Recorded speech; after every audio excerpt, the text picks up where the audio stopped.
Everyone warned her Denver was cursed in winter, but she had nowhere else to go. A 7-month pregnant woman bought an old abandoned brick home for $300 and moved in with her loyal German Shepherd. On her second night, while the snow hammered the windows and the wind howled like wolves, her dog began digging at the floor beneath the staircase. There they discovered a sealed panel, and behind it, a secret buried since 1947. What she found would rewrite a piece of American history and change the fate of her unborn child forever.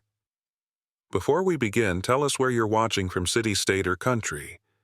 It's always incredible to see where these stories reach. The morning snow in Denver came down in thick white sheets, blurring the outlines of buildings and swallowing the city's sounds. The air was sharp and dry, biting at exposed skin like a warning. On a narrow downtown sidewalk, a woman trudged forward through knee-deep drifts, her breath forming pale ghosts in the freezing air. Her name was Hannah Walker, 28 years old, 7 months pregnant, her belly pushing against the seams of an old brown coat that no longer buttoned properly. Her long dark hair, once glossy and full, clung to her scarf in damp strands. Beneath the layers of clothing, her frame was thinner than it should have been for a woman expecting.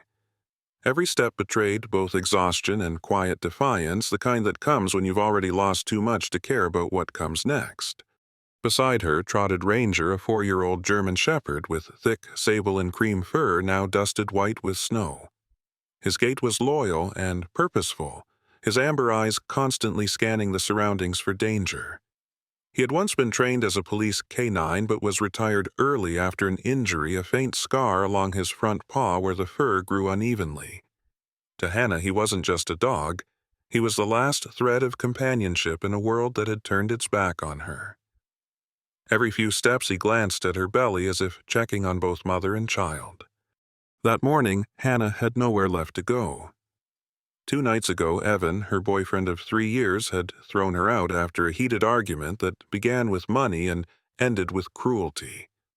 Evan had been a paramedic once, a broad-shouldered man with close-cropped blonde hair, blue eyes that could look kind until liquor turned them mean. His career ended after a drunk driving incident that left him with a suspended license and a short temper. When Hannah told him she was pregnant, he called it bad timing. When the bills piled up, he called her a burden. And when she stopped apologizing, he called her worthless and told her to leave. Now she dragged a scuffed red suitcase behind her, its plastic wheels squeaking over patches of ice. Inside were 3 sweaters, 2 pairs of jeans, a blanket, a small box of prenatal vitamins, and the ultrasound photo she looked at every night. In her pocket sat a folded envelope containing her remaining $320, her entire safety net. Every gust of wind cut deeper, numbing her face, her fingers, her sense of hope. She stopped at a bench in front of a shuttered coffee shop. Ranger sat beside her, pressing his warm body against her leg. The street was nearly empty. Even the homeless had vanished into shelters or abandoned lots. Across the street, a neon sign flickered weakly above a pawn shop. Hannah's stomach tightened, not from hunger but from fear. The baby kicked a small thud that made her gasp softly. "It's okay, sweetheart," she whispered, resting a hand on her stomach. "We'll find somewhere warm." Her voice cracked the words, fogging in the icy air. She tried to remember the last time she felt safe. Maybe it was 2 years ago when she and Evan had driven up to Estes Park in summer. The sunlight had painted everything gold then, and Evan had promised her the world. But promises meant nothing now. The world didn't care about promises. It cared about survival. And survival for Hannah meant finding a roof before dark. The downtown library offered warmth, but it closed early on weekends. A church nearby had a soup and prayer sign, but she'd already been there the previous night, and the volunteers had made it clear they couldn't let anyone sleep inside. As she debated her options, a thin, stooped man emerged from an alley pushing a shopping cart full of junk.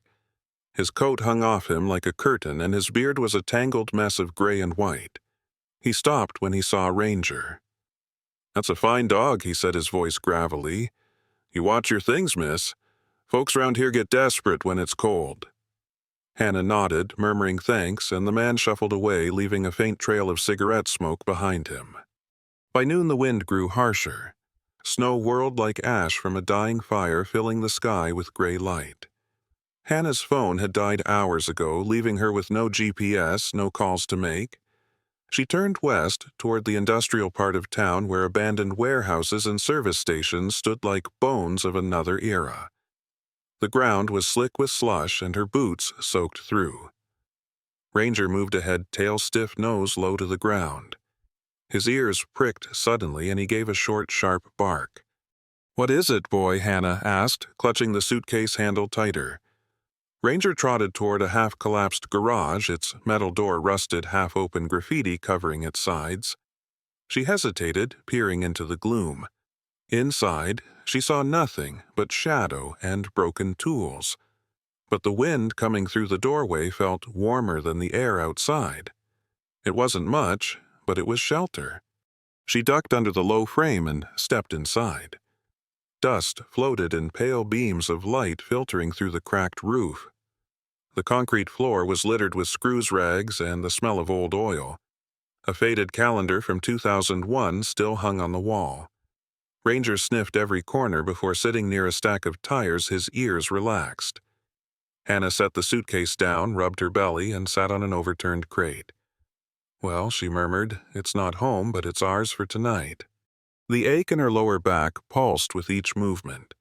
She tried to stretch, but gave up halfway, grimacing. "We'll rest here, buddy. Tomorrow maybe we find something better." Ranger whined softly, pressing his muzzle against her hand. She smiled faintly. "I know. You don't like it either." When she opened the suitcase to pull out the blanket, a thin envelope slipped out a letter from the clinic reminding her of her next checkup. She stared at the date. It was yesterday. She folded it back slowly, feeling the guilt twist in her chest. Missing appointments could mean risks for the baby, but right now the risk of freezing was far more immediate. She huddled in the corner, wrapping the blanket around her and Ranger both. As she leaned back, something above her creaked, followed by a faint flutter. A dusty folder dropped from the ceiling beam and landed beside her. She frowned, picking it up. The label had faded, but through the grime she could read part of a name. D. Harper. Inside were yellow documents, property deeds, inspection notes, and a photograph of a brick townhouse with snow piled along its porch. Scribbled across the bottom was a Denver address and a date, December 12, 1999. Hannah's pulse quickened. She turned another page, a legal transfer notice naming David Harper, owner, Baker District, Denver. There was even a key taped to the back cover. She stared at it in disbelief. A house? Could it still exist? It seemed absurd, like fate teasing her with something she couldn't have. Yet a spark of curiosity ignited in her chest, fragile but alive. Ranger tilted his head, sensing her change in energy. "What do you think, boy?" she asked, holding up the key. "You think it's still there?" The dog wagged his tail once as if to say yes.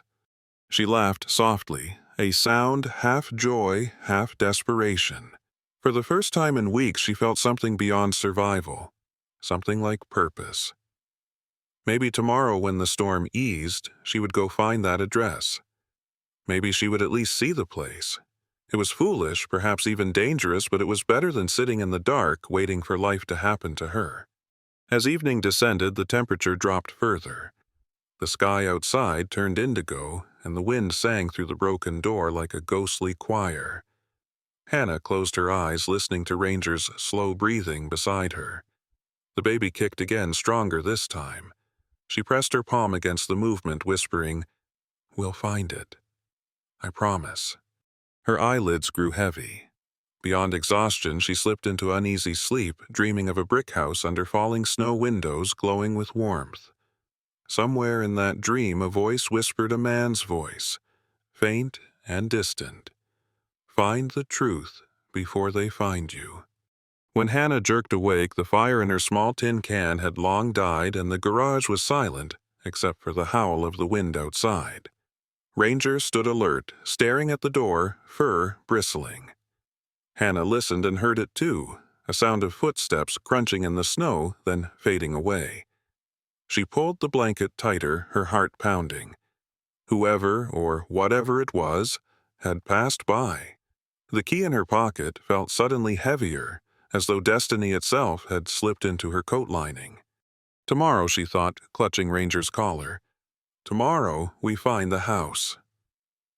Snow hammered the metal roof of the abandoned auto garage all night long like 1,000 angry fists trying to break through, and Hannah barely slept. The air was a freezer around her, and every breath felt like swallowing knives. When the pale morning light leaked through the cracked window, she sat up slowly, back aching, belly heavy, her fingers swollen and stiff from the cold. Ranger slept pressed against her hip, his thick winter coat warm and alive. As she inhaled quietly, she could smell his fur, the faint, dusty snow smell of a dog who had slept in cold air too many nights just to protect her. She placed her palm on her stomach again and whispered softly, "Good morning, little one. We survived another night somehow." The folder she found last night sat next to her suitcase. She had placed it inside an empty oil pan so it wouldn't get soggy from the cold concrete. The name David Harper stared back at her, taunting her with its neat block letters. Hannah didn't recognize the name, didn't know the address in Baker District by memory, but she recognized the weight of fate when it dropped into her lap. People do not just find legal property documents of a man who went missing decades ago, not in a garage, not in the middle of Denver, not alone. Fate never worked like that unless someone put it there. Her journalist instincts that she once had in college before she dropped out due to tuition debt, they twitched awake in her chest again. She hadn't used them in years, but today she was feeling them. By the time she got up and folded the blanket back, her fingers were shaking from both cold and adrenaline.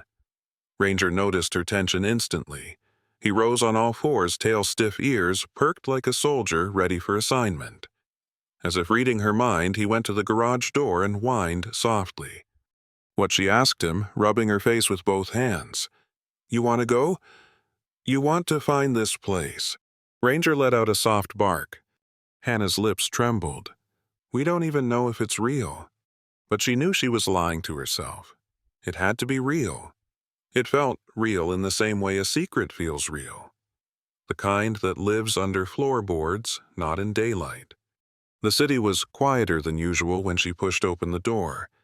The snow had stopped, but the sky was still the dull gray of a dying bruise. The sidewalks had become slick, glacial rivers.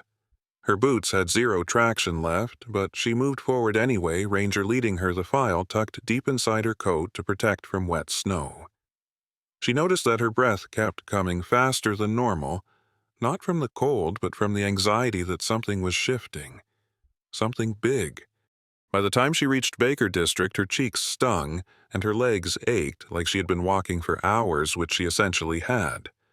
Baker District looked like a postcard, rows of old Victorian and early brick Denver homes painted in bright colors, but now dulled by the winter shade. Most windows had wreaths still hanging, leftovers of holidays long gone. The address on the deed, 425 S. Alcott Street. Hannah found it. It existed. She stood in front of it and felt her brain glitch. The house was right there, 3 stories tall, red brick, long, dark windows, a porch half buried under snow, like a giant sleeping under a white blanket. Everything in her screamed, "This is insane." A missing man's house. A deed dropped into your lap. "What's a you eat?" Ranger sniffed the snow-covered yard and then stopped near the porch steps. He stared at the basement window. He didn't bark, didn't growl, didn't even move. Just stared, ears angled forward, tail low. A warning posture. A sentinel posture. "Is someone watching us?" Hannah whispered. She scanned the nearby houses. Nothing. Just quiet. But then she noticed movement, a shadow in the window of the house next door. The blinds lifted an inch, then dropped quickly. Someone was watching them. Someone saw them. The front door of this house next door opened. An elderly woman stepped out slowly, gripping a cane. She was maybe around 75, thin, like a willow tree, stripped bare in winter gray hair and a tight bun wrapped in a thick, fur-lined black coat. Her eyes were sharp, like someone who once had a very powerful brain and never fully stopped using it. "Excuse me," Hannah called gently, hoping maybe this woman knew something. "Do you know who lived there? In that brick house?" The woman stared at Hannah's pregnant belly first, then at Ranger, then at the house. Her expression changed subtly from cold curiosity to something like fear. "You don't want anything to do with that place," she said. Her voice was the kind that carried stories, the kind of brittle old voice that held the weight of thousands of secrets. "My name is Marjorie Davis," she added after a moment. "I've lived on this street since 1982. And that house you're standing in front of, that's the last place you go if you want to keep your life quiet." She spoke slowly, hands trembling slightly even inside gloves. Hannah swallowed hard. She didn't want quiet. She wanted truth. Because truth was the only way she could get her life back. "What happened to the man who lived there, David Harper?" The old woman flinched, and for a moment Hannah thought she might walk back inside, but instead she stepped closer, lowering her voice to almost a whisper. "He went missing," Marjorie said. "They never found a body. They never found anything. Only rumors." "What kind of rumors?" Hannah asked, voice shaky. "Rumors about what he kept in that basement. Rumors that he recorded something. Something the government didn't want anyone to see." Marjorie's gaze turned cold as ice. "If you know what's good for you, you'll turn around, take your dog, and leave this block, before someone notices you staring at that house." Hannah's throat tightened. "Someone—" Marjorie looked at the corner of the street, then back at Hannah. "Just leave. Trust me." And then, without another word, she shuffled back into her house and slammed the door. Ranger pressed his nose to Hannah's knee, whining. Hannah inhaled through clenched teeth. She didn't want to be scared. But she was. Not for herself. For the kicking child inside her. Before she could decide what to do, a black truck turned the corner, dark-tinted windows moving slowly, crawling like a predator sizing up prey. It passed them too slowly, then turned again at the end of the block and disappeared. Hannah felt cold, deep inside her bones. Something was happening. Something bigger than homelessness, bigger than her heartbreak. She folded the deed deeper into her coat and slowly backed away from the house. Ranger didn't bark, didn't growl. He simply walked backward with her hair raised on his spine. He understood danger better than any human. Hannah realized one thing as she turned and hurried away. Whatever was hidden behind those brick walls, whatever David Harper left behind, it wasn't just a house. It was a secret someone still wanted buried. And she had just placed herself directly in the crosshairs of that secret.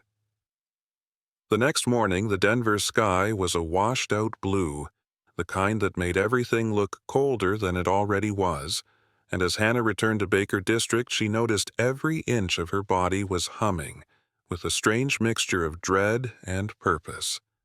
Her joints ached from sleeping on concrete, her back screamed from the weight she carried in her belly, and her fingers throbbed from hours of gripping Ranger's leash in the wind. But none of that pain compared to the heavy pressure in her chest, the quiet certainty that whatever David Harper had uncovered in 1999 was not meant to stay buried forever. Ranger trotted slightly ahead, his thick sable fur bristling in the brittle airtail held stiff and alert muscles taut under his winter coat, every sense sharpened as if the ground beneath the snow was whispering danger. He was no ordinary dog in moments like this. He moved like a veteran soldier, like he could smell memory, fear, and time. The house looked even more sinister in daylight. The red brick wasn't red anymore. It was a muted, brownish wine color beneath a skin of frost. And the chains on the front door glinted like silver bone fragments. Hannah stopped short when she saw the yellow police seal still sticking to the basement window. It was cracked down the middle as though someone once tried to peel it off years ago and gave up halfway. This house had not been touched. Not really. It had been waiting. The crunch of snow behind her made her spin. A man approached, older, maybe about 73, short and compact, wearing a faded green bomber jacket zipped right up to his chin. His face was wrinkled but firm, his jaw square gray stubble giving him a rugged, mechanical look. His left cheek had a long scar, thin and faded like an old razor line that looked like it came from an accident decades ago. He moved slow but deliberately. "You're looking at Harper's place." His voice was a low, gravelly baritone. Hannah swallowed hard. "Yes. Do you know what happened to him?" He nodded once. "Name's Miller," he said. "Harold Miller." He shoved his hands in his pockets and looked at Hannah's belly, then at Ranger. "Harper used to work for NASA." Hannah perked up. "NASA, the space agency." "Yep. He was some kind of systems engineer," Miller said. "Brilliant. Quiet type. Always alone. Didn't have nobody except his sister back in Missouri. He rented that house at first, then bought it outright when he signed some big research contract." Miller shook his head slowly, snow dust falling off the brim of his cap. And then he started talking like a fool, saying he found something that would rewrite history. "What kind of something?" Hannah asked. Miller let out a breath. Said he had proof the government lied about something big. Something from way back. I didn't believe him at first. Thought he was just getting old and paranoid like the rest of us. He looked around, eyes suddenly sharp. But then men started showing up on this street, suits, black cars, same kind I just saw snooping around here yesterday. Asking questions. First polite, then threatening. Hannah's chest tightened. "They were here yesterday." "Yep. Asked if anyone had been looking at the Harper place. I played dumb." Miller's voice dropped lower. "I'm not dumb. I saw them watching you yesterday." Her entire spine went cold. Ranger growled softly deep in his throat. "What happened to David Harper?" she whispered. Miller lifted his chin toward the chained house. "One night he boarded up the basement windows from inside. The next morning he was gone. Just like that. Vanished. And the police, they came. They searched. They sealed it up." Miller pointed at the half-torn sticker. "Then one day the case just stopped. No more detectives. No more questioning." He looked Hannah dead in the eyes. "That's how you know whatever he found was real." The winter wind slammed down the street like a hammer. A mail truck honked in the distance. Hannah suddenly felt nauseous, not from pregnancy this time, but from the dawning realization that she had walked directly into the remnants of a government cover-up. Ranger, as if sensing her rising panic, nudged her hand with his nose and whined softly. Hannah crouched down, stroking his fur. Her breath fogged in the air. "It's okay," she whispered, though she had never believed something less. "It's going to be okay." But how? She could barely keep herself alive. How could she possibly survive if she became entangled in a decades-old national secret? She wasn't even sure she could afford lunch today.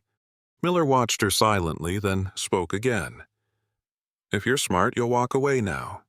Hannah stood slowly, her legs trembling. "I can't," she said. "I don't have the luxury of walking away." Miller nodded once, like a man who recognized a fellow soldier in a hopeless war. "Then you need to go talk to someone. Someone who knew Harper before he cracked." "Who?" "His old research partner, lives 4 blocks south, man named Elliot Ramirez." Her heart thudded once violently. "Who is he?" Miller took a deep breath. "A man who tried to protect Harper. And failed." As she turned to leave, Miller called out, "And if you see those black SUVs again, don't run. Don't talk. Don't react. Just disappear. They don't like loose ends." Hannah didn't answer. She couldn't. Her throat was closing. All she could do was grab Ranger's collar and begin walking. The world suddenly felt too loud, too big, too dangerous, and yet somehow more real than ever. That night, Hannah returned to the abandoned garage, but she didn't sleep. She sat up staring at the door that held the key, thinking about the basement windows, the NASA engineer, the chain, the scar on Miller's face, the invisible watchers. Ranger lay curled against her belly, as if trying to shield her unborn child from the cold world closing in. She had been thrown out into the storm because a man didn't want responsibility. But now she was wandering into a storm 100 times bigger because she wanted truth. And now she knew one thing. Something inside that house had been buried for a reason, and she would have to find out what it was before whoever silenced David Harper tried to silence her too. That night, the snow in Denver came down like a slow burial, thick and deliberate, each flake floating down as if it knew exactly where it meant to land. The entire neighborhood around Baker District looked fossilized in white, like it had been paused in time, sealed off from the rest of the living world. Hannah stood across the street from the brick house again, her breath trembling in front of her fingers, numb through her gloves, belly heavy and aching. She shouldn't have come back. She knew she shouldn't.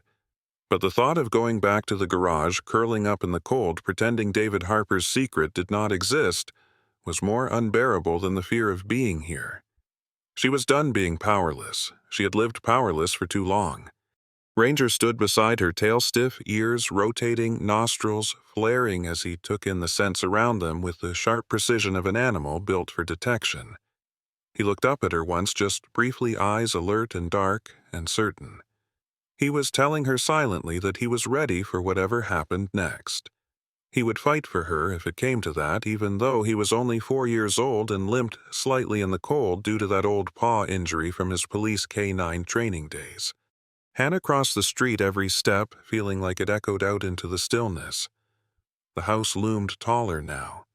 Darker the windows like dead eyes staring out into the frozen dark. The chains on the front door were rigid with ice. But the basement hatch, she remembered the cracked pane at the side of the house. She approached it slowly, brushing snow from the tiny basement window and pushing it inward. The pane gave way easier than she expected, falling into the dark interior with a soft crack. She squeezed through the opening, wincing at the way her belly scraped the brick. Ranger slid in behind her with a soft thud. The air inside smelled like dust metal and something else, an old electrical smell like burned circuits. Her flashlight beam cut through the dark, revealing concrete cobwebs and stairs leading upward. But she didn't need to go up. Harper had buried his truth below ground. She felt it in her bones. Ranger's ears flicked once. He moved toward the stairs beneath the wooden staircase that led up to the main floor. He sniffed low, methodical, then touched his paw to a spot beneath the third stair. Hannah crouched down her knees, screaming under the strain of her pregnant body. There, hidden beneath flaking paint and dust, was a small wooden panel. Locked. Rusted. Nearly invisible. She pulled a screwdriver from the old tool pouch she always kept in her suitcase. The lock fought her hand, metal biting her palm, but she kept pushing, twisting, cursing under her breath. Sweat broke across her forehead despite the cold. Ranger stood guard the entire time, silent, statue still. After 20 minutes, the lock finally snapped. The wood panel swung open on creaking hinges not touched in decades. Inside sat a steel safe, small, heavy, blackened with age. She lifted it out slowly and placed it on the basement floor. Her heart pounded so hard she could feel it in her gums. The safe had a dial. 3 numbers. Harper was a genius, but he was also sentimental. There had to be a pattern. She looked around the basement again. There on the wall was a calendar pinned from 1999 December, circled in red with one date underlined, December 12, 1999. The day Harper vanished. She tried and shouted out 1299. The safe clicked open. Inside lay a stack of yellowed papers, rolled blueprints, and an old leather-bound journal. She removed the journal first. Fingers trembling. The handwriting was tight, neat, and deeply pressed into the page as if the man was both documenting truth and fighting fear simultaneously. She read the first lines. They will not let this information see daylight. Not in this country. Not in this century. Not ever. Hannah swallowed, flipping to the next line. I filmed it. Her pulse hammered in her ears. 1947. New Mexico. Not a balloon. Not debris. Not a misunderstanding. Not weather. Something else. Something I was recruited to study but sworn never to acknowledge. They used us. They lied to us. And they lied to every citizen of this country. Hannah gasped quietly.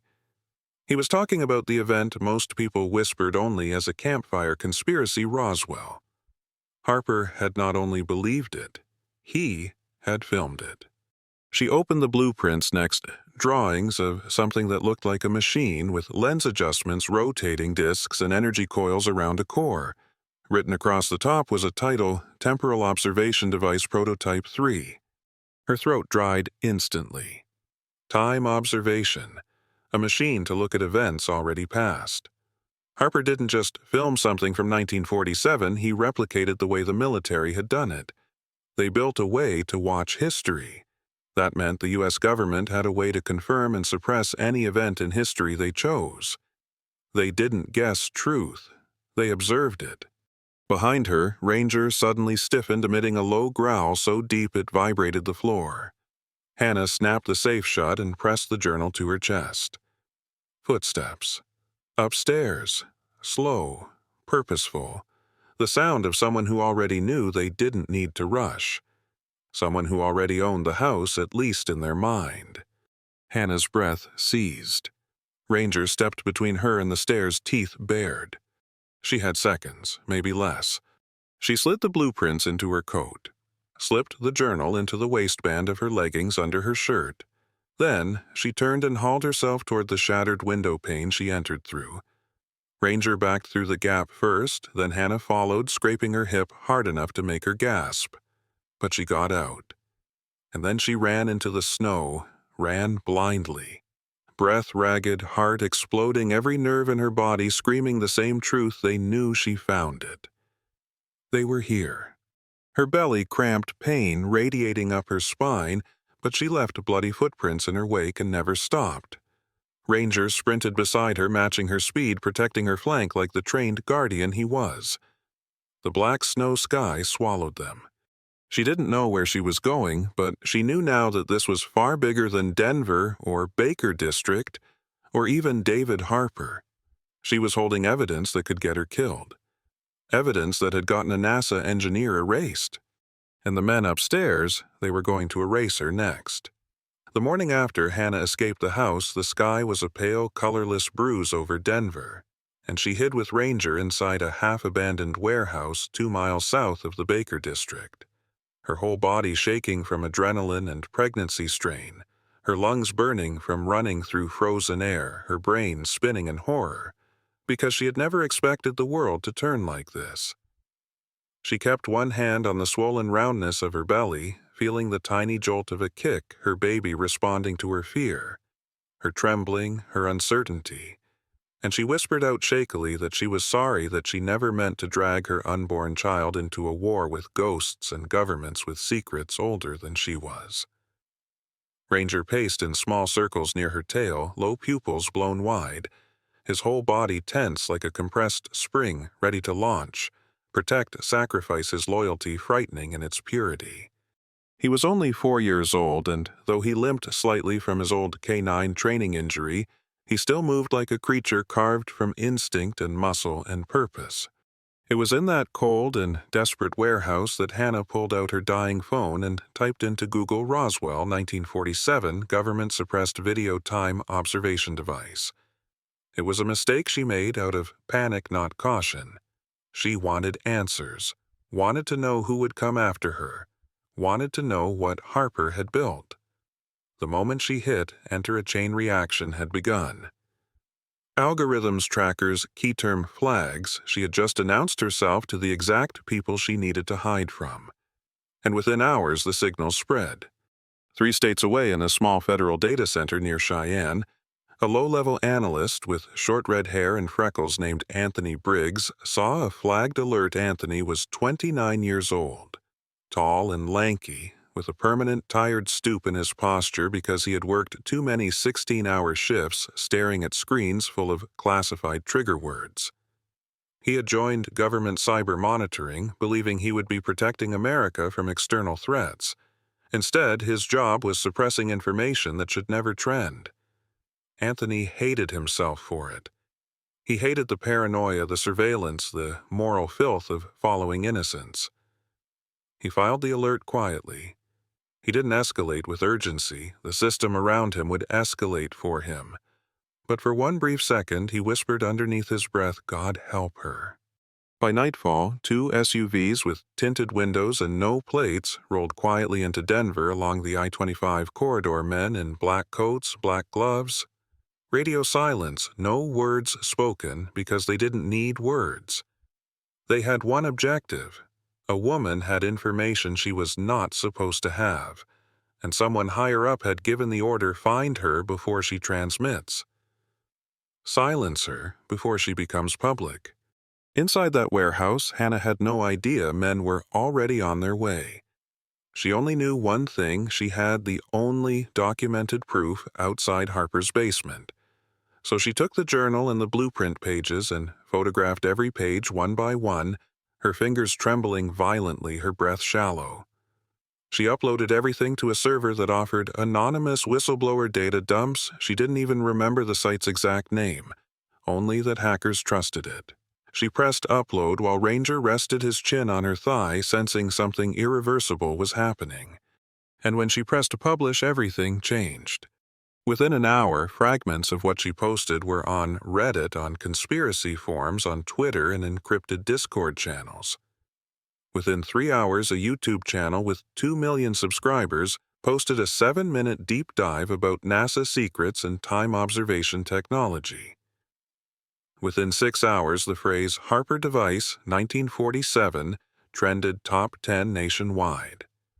By morning, cable news ran segments titled "Secret NASA Footage," with experts debating whether the drawings were genius or delusion.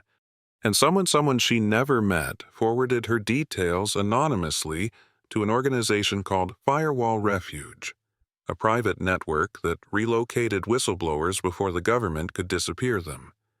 Their Denver contact was a woman named Marissa Hale, 42 years old, a former civil liberties attorney who now worked off-grid. Marissa was tall, thin, with sharp facial bones and pale skin that made her dark eyes startling. She spoke with calm confidence, the voice of someone who had personally seen institutions destroy people. When she met Hannah at a hidden safe house 3 nights later, she didn't say thank you or good job. She simply said, "We will get you out." Firewall Refuge relocated her quietly into a protected apartment in Aurora. Plain beige walls, 2 rooms, a working heater, and for the first time in months, Hannah slept on a real mattress. Ranger slept at the foot of her bed every night, his breathing slow and steady, no longer tense, because for the first time he believed they might survive. The months passed. The baby grew. Her belly stretched her shirts until her skin was taut and warm and alive. The American internet fought daily over Harper's evidence. Some called it the greatest suppressed leak of the century, others called it delusion. But no one could deny the blueprint mathematics. Physicists, professors, retired engineers all debated publicly about whether the design could actually function. Government spokespeople refused comment. Lawsuits were filed. Nothing stayed hidden anymore. And then came the morning in early spring when snow fell like feathers, soft, uplifting, gentle, instead of hostile. Hannah lay in a hospital bed, exhausted, weeping from the pain and the overwhelming miracle of life, while doctors in blue scrubs moved around her with quiet gratitude. She gave birth to a boy, small and perfect, with tiny hands that clung to her shirt instinctively. Marissa stood near the door, silent, watching over her like a sentinel. Ranger lay on the hospital floor near the bed, head resting on his paws, tail wagging faintly, ears relaxed because he knew the danger had passed, because he could finally guard instead of run. Hannah kissed her son's forehead and whispered his name, Harper, not because she wanted him to carry the weight of a dead man's burden, but because she owed the truth to the one man who risked everything for history. Snow fell through the hospital window, soft as powdered sugar, gentle as blessing. Hannah looked down at her newborn son again, and then at Ranger, and whispered voice trembling with grateful defiance, Harper was buried. But the truth wasn't. Outside, the cold wind blew softly, but for the first time it no longer scared her. There are moments in life when we think the world is only cold, cruel, and indifferent, but there are also moments that prove heaven still sends signs to those who refuse to surrender. Hannah could have given up. She could have just survived quietly, but instead she chose to follow truth. And sometimes when a person chooses truth, that is exactly when God steps in. Because God doesn't always show his miracles with thunder in the sky, sometimes he hides his miracles in a single open door. A stranger's warning, a lucky escape, or the strength to keep walking in the snow when all hope seems lost. If you are watching this tonight, maybe this is your reminder. God still works behind the scenes. He still places protection around those who carry light. He still rescues those who don't have strength left to rescue themselves. So if you are going through a cold season in your life, keep the faith. Keep walking. Keep believing. And let God write the part you cannot see yet. If this story touched you, share it with someone who needs hope today. Drop a comment and don't forget to subscribe. And may God bless every viewer who watches this, protect your home, your family, your heart, and give you miracles in ways you never expected. Amen.